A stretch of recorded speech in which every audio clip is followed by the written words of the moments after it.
Houston Astros have a new owner and a new league.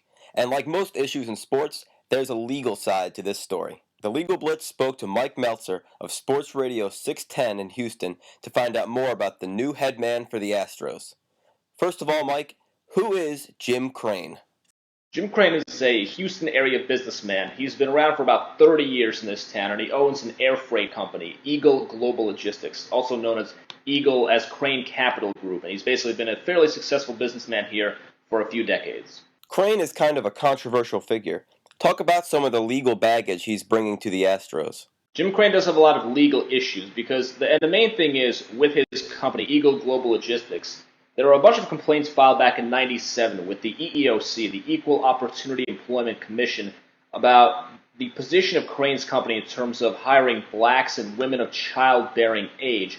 Now, what ended up happening was the company was fined $9 million, and eventually, in 2005, a U.S. district judge ruled that $6 million be credited to Eagle. So they ended up paying $3 million net, but a review found that of the more than 2,000 claims against the company, 203 in total had merit. And in addition, if you look at some of the different issues within that case, there's a quote in the Houston Chronicle from the year 2000 where Crane allegedly told his subordinates not to hire blacks because, quote, once you hire blacks, you can never fire them.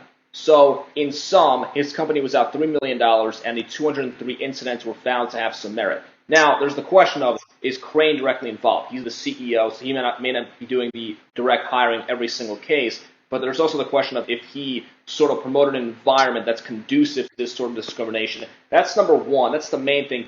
Two, there's an Iraq war profiteering charge that they charged the U.S. government too much back in 2005-06. Justice Department sued his company about 4 times. They had to pay some money. That's number two. So those are the big factors that lead into Crane's questionable history.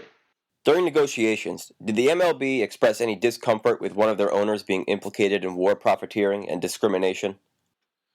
I would say so because what happened with Crane was there was a news conference held in, I want to say, early June, July, that period, where Crane was introduced as the owner of the Astros. And Bud Selig actually didn't want Drayton McClain, the outgoing owner, to hold this news conference. They did anyway. And after this article came out, maybe a week or two after that, the baseball owners kept delaying and delaying the vote to approve Crane as new owner. It went from July to August all the way to the owners' meetings last week in Milwaukee, which was the last conceivable time that they could actually approve him. So I think the article and a lot of the complaints against Jim Crane created sort of a 3 to 4 month delay in his eventual approval as the owner of the Astros. Do fans care about Crane's legal troubles? I think there's a split between people. To be frank, what I notice is you'll see more African Americans who look at this story and say, well, wait a second, what kind of guy are they approving to own a Major League Baseball team? And then I've also gotten a lot of calls when I've discussed the story, people saying, well, if you run a big company, there are complaints like this all the time. You always have EEOC issues. This is a non-story. So I think there's very much a split among the fan base and the city of Houston at large when it comes to Jim Crane. How will moving to the AL impact the Astros as a business and as a baseball team?